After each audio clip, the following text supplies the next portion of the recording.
fez doutorado sanduíche na Espanha e fez vários estágios de pós-doutoramento, né, na UFRJ, na Universidade da Geórgia, e atualmente é professora associada do campus da UFRJ de Duque de Caxias, e foi a primeira coordenadora do curso de mestrado profissional em formação científica para professores de biologia da UFRJ.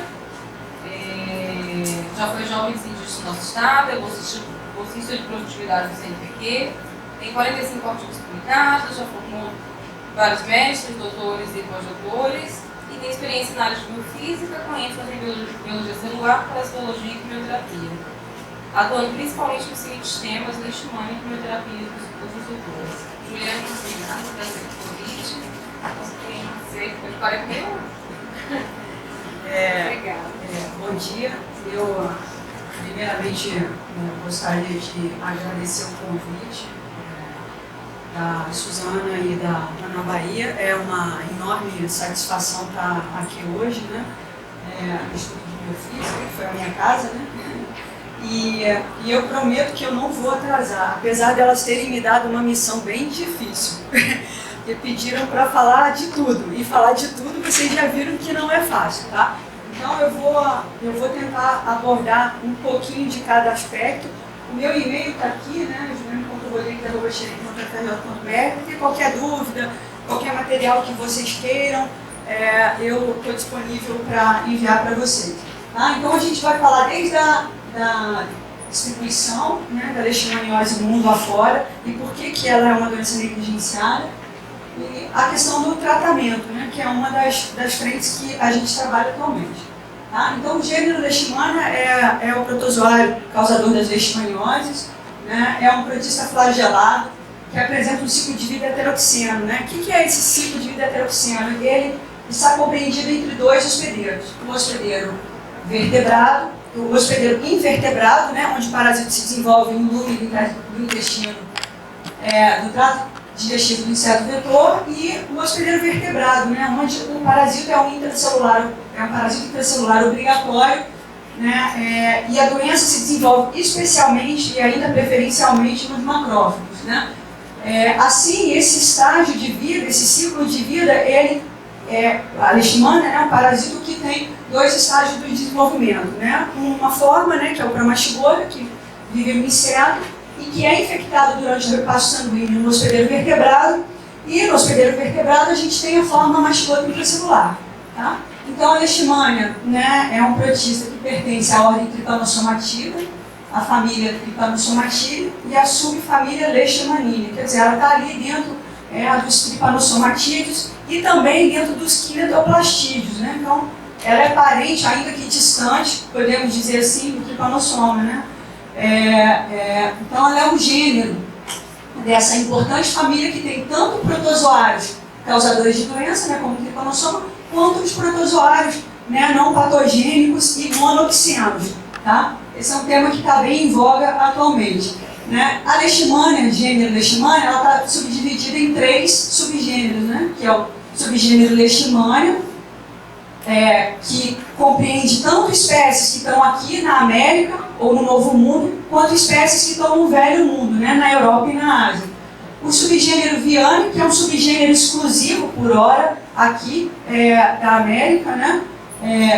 Caracterizado e denominado assim por pesquisadores enfim, brasileiros ou erradicados no Brasil, e um subgênero bastante recente que é o Sauroleishmania, na verdade não muito explorado de certa forma, porque tem uma única espécie, e essa espécie, a Leishmania tarentule, ela não é infectiva ao homem, mas é um subgênero importante, porque essa espécie é muito usada para estudos moleculares, celulares. Inclusive, ela pode ser usada como ferramenta biotecnológica, por exemplo, para a produção de enzimas em larga escala. Tá? Então, a leishmania, diferente de outros protozoários, outros protistas, enfim, outros seres, ela tem uma unidade taxonômica não formal, que a gente chama de complexo. Tá? Por que isso? Na verdade, os complexos agrupam espécies que têm características moleculares, bioquímicas né, padrão de expressão de isoenzimas e características relacionadas com os aspectos clínicos da doença, tá? Agrupam essas diferentes espécies, porque uma coisa interessante que a difere de outros parasitas como o tripanossoma, por exemplo, outros protozoários como o tripanossoma, é que a gente tem uma enorme diversidade de espécies que são diferentes geneticamente e, por sua vez, também causam doença diferentes nos seres humanos. Sem contar que ainda tem um outro aspecto relacionado que é a própria imunologia, né? A resposta imunológica do hospedeiro vertebrado a esses parasitas. Tá? Então a gente tem esses complexos, que é uma unidade taxonômica não formal, onde as diferentes espécies estão agrupadas. Tá? As que estão marcadas aqui em vermelho são espécies que já tiveram o seu genoma completamente sequenciado até o presente momento. Tá? Então a gente tem bastante conhecimento molecular dessas espécies. Como eu falei, é um parasito que tem um ciclo de vida heteroxeno, né? Essa característica é exatamente isso. Né? O ciclo ocorre em 2 hospedeiros diferentes, quer dizer, precisamos de 2 hospedeiros para completar esse ciclo. Que hospedeiros seriam esses? O inseto vetor, que é o transmissor, tá? Da doença. Por hora, é uma doença que em 99% dos casos é infecção por inseto vetores. Então, o inseto vetor é o principal transmissor da doença. E o hospedeiro, né, vertebrado, existem vários hospedeiros, mas aqui a nossa imagem aqui destaca o cão, que é um dos principais hospedeiros domésticos e é uma questão importante também. E a gente tem 2, assim sendo, né? Algo que também difere a leishmania do tripanossoma, por exemplo, a gente tem 2 estágios do desenvolvimento que estão circulando entre esses hospedeiros. Né? A forma promastigota, que é extracelular, que tem esse aspecto que vocês estão vendo, nesse corpo alongado, fino, fusiforme, com um longo flagelo, e o amastigota intracelular, que é um parasito intracelular obrigatório, que vive dentro de um vacúolo parasitófilo. Diferente de outros parasitos intracelulares, a leishmania ela só vive dentro do macrófago quando no hospedeiro vertebrado, sob essa forma, sob esse estágio, o amastigota intracelular. Vacúolo esse que a gente pode chamar de fagolisossomo, porque esse vacúolo se funde a lisossomos, enfim, inclusive outras organelas também, como corpos lipídicos, os lisossomos se fundem a esse vacúolo e esse vacúolo tem um caráter ácido. Tá? Então, um ciclo de vida heteroxeno. E os estágios do desenvolvimento, né? Como eu falei para vocês aqui, um desenho esquemático do promastigota e do amastigota, mostrando as suas organelas. Né? São eucariotos unicelulares. Como todos os eucariotos, tem organelas típicas dos eucariotos, como o núcleo, retículo endoplasmático, complexo de Golgi, mas tem algumas organelas e estruturas que são particulares ao gênero, à espécie, à ordem quinetoplastida e aos tripanossomas.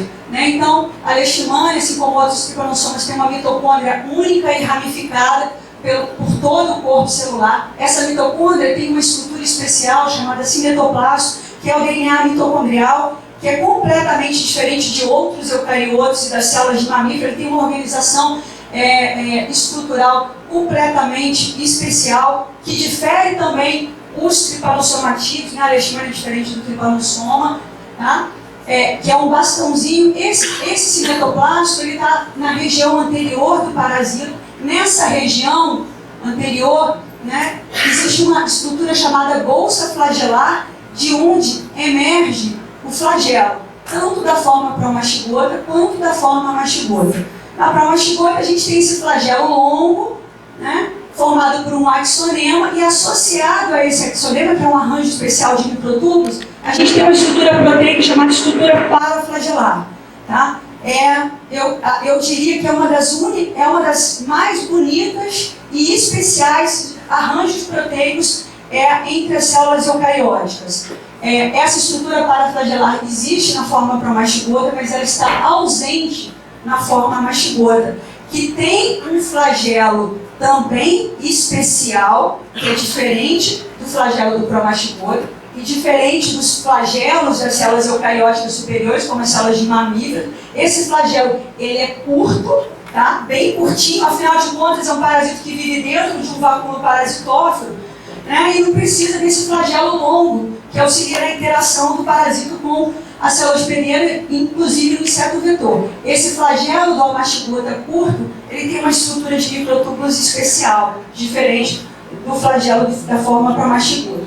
Tá? Além dessas organelas, a gente tem organelas típicas, e aí eu gostaria de ressaltar aqui os glicossomos. Tá? Os glicossomos é uma organela também especial entre os eucariotos, e ele agrega na sua estrutura parte das enzimas que fazem a via glicolítica. Então, diferente da gente, os trypanosomatídeos têm parte das enzimas da via glicolítica acontecendo dentro de uma organela especial, tá? Chamada de glicossomo. Está envolvido em outros aspectos, em outras funções metabólicas, tá? É uma importante organela com função metabólica, produz ATP, enfim, síntese de lipídios, heteroslipídios, participa da síntese de esteróides e por aí vai. Tem várias funções dos glicossomos. Tá? A gente tem uma organela especial também chamada ácido calcisomo, tá? Que é um vacúolo com natureza relativamente ácida que acumula cálcio,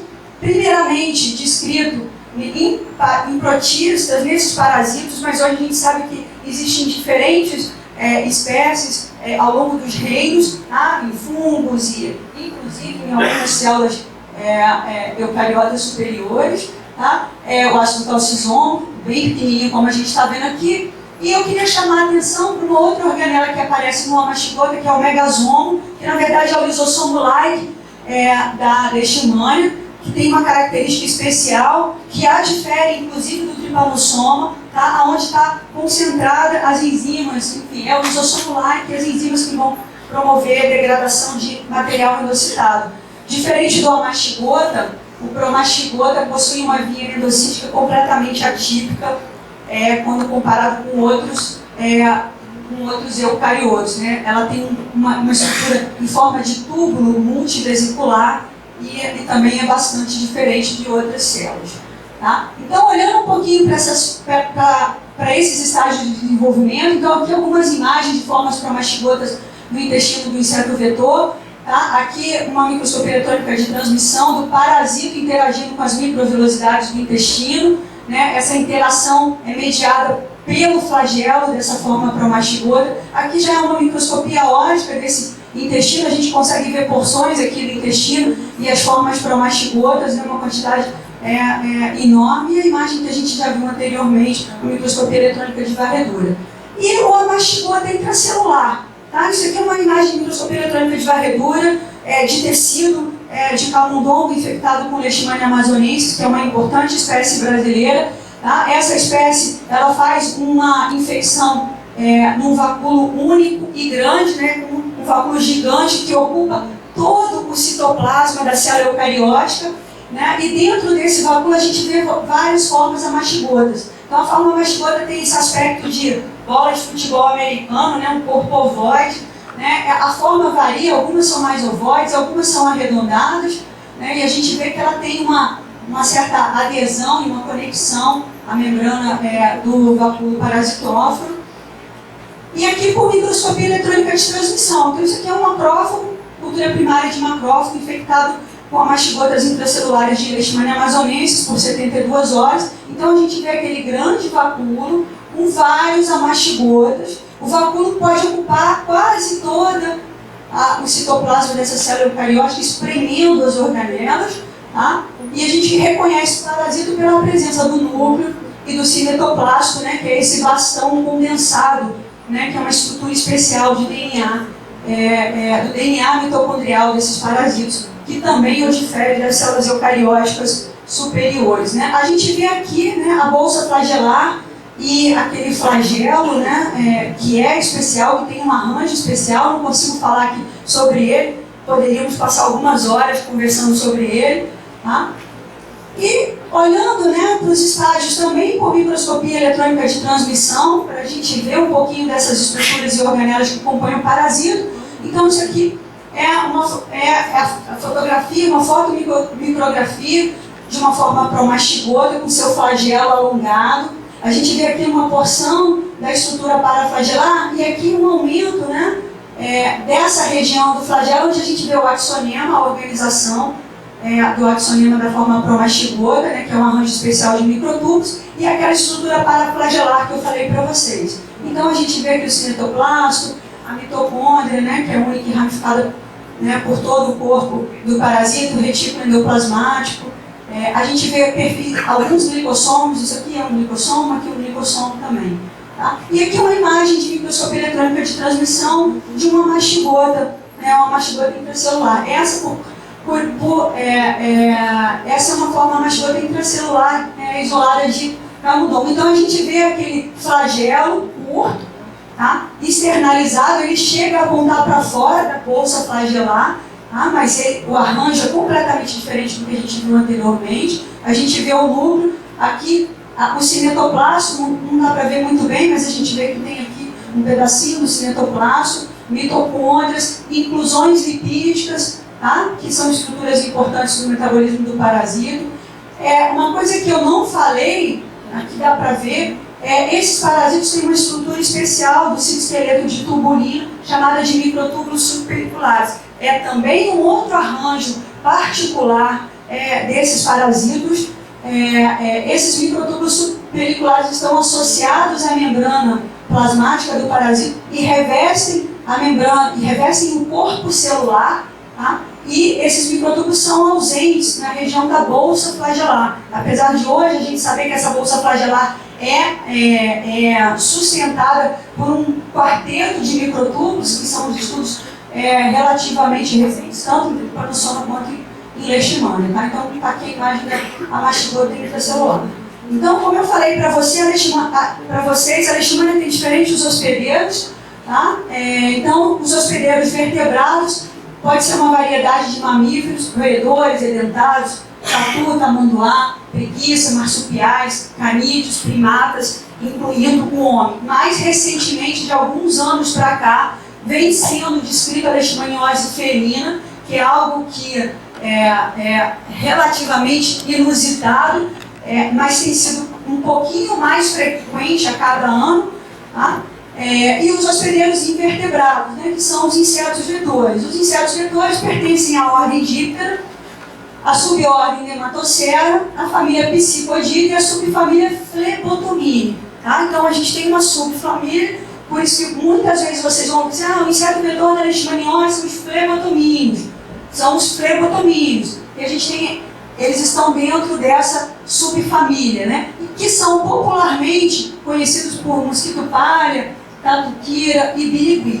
Dentro dessa subfamília Flebotomini, a gente tem dois gêneros. O gênero Flebótomos, que está no Velho Mundo, África, Ásia e Europa, quer dizer, está do outro lado do oceano, e o gênero Lutzomia, que está aqui nas Américas, no Novo Mundo. Tá? Eles são diferentes, tá? Eles têm características diferentes. A gente consegue reconhecê-los por suas estruturas, que são pelo corpo, pela asa, pelas suas características taxonômicas. E aqui, a título de curiosidade, né, só para diferenciar um pouquinho, né, o Lutzomia longipalpus, por exemplo, que é importante aqui no Brasil, é o principal transmissor da leishmaniose visceral, e o pernilongo, tá? Então ele é bem menorzinho e diferente de outros insetos vetores importantes no nosso cenário, tá? E a leishmaniose é uma doença alvo de muito preconceito e exclusão social. Tá? Se eu pudesse, eu passaria horas conversando com vocês só sobre essa questão, porque eu acho que é um olhar que a gente precisa estar muito atento. O Vanderlei terminou a palestra dele falando de co-infecção.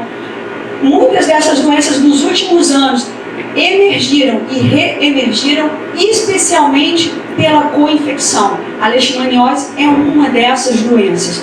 Tá? Então aqui são na verdade são três fotos e três relatos que estão nos últimos relatórios do DNDi, tá? De 3 casos espalhados pelo mundo, né? Uma mulher infectada com uma leishmaniose dérmica pós-Kala-Azar, na Índia, né? Em Nova Delhi, né? Essa mulher estava grávida, com 7 meses, e ela tem uma lesão, uma escara na testa, tá? Então ela está falando do preconceito, de se sentir humilhada, de ser excluída da sociedade, porque ela tem uma lesão exatamente na face. Tá? Esse homem, né, ele está na Etiópia, né, ele tem 35 anos e ele é um exemplo de co-infecção HIV, leishmaniose visceral. Um problema hoje, ainda hoje, muito grave na África e que vem crescendo no Brasil. Tá? O número de casos de co-infecção leishmaniose HIV no Brasil, ela é hoje relativamente alta quando comparado com alguns anos atrás. Tá? Então, ele fala que a doença destruiu a vida dele, a mulher deixou ele perdeu o contato com o filho, ele não consegue emprego, e um pouco do recurso que ele tem, ele usa para comprar medicamentos. E esse aqui é um brasileiro, né? O seu Moacir Zini. Essa frase dele está num documento agora recentemente publicado pelo INGAI, pela Organização Pan-Americana de Saúde, em que ele diz que meu sonho é que todos possam ter melhores oportunidades de tratamento. O seu Moacir é um baiano que convive há 26 anos com a doença. Ele tem uma forma crônica, não tratável, tá? Então, e isso faz com que ele seja excluído da sociedade. Ele conta aqui que uma vez num ônibus, uma mulher se recusou a entrar junto com ele, por conta das lesões. Esse documento onde eu tirei essa frase tem fotos melhores dele, e realmente, quando a gente olha para ele, não é algo que a gente fica confortável de ver, nem quem tem, nem quem se aproxima. Tá? Então é uma doença muito importante nesse sentido. E apresenta manifestações clínicas muito diferentes, causadas pelas diferentes espécies. Essa é uma diferença bastante importante para outras doenças, como as tripanosomiases. Então a gente tem formas clínicas diferentes, que são mutilantes, como a leishmaniose mucocutânea, que promove uma destruição, especialmente das mucosas da boca, faringe, laringe, palato. Às vezes pode chegar até na garganta,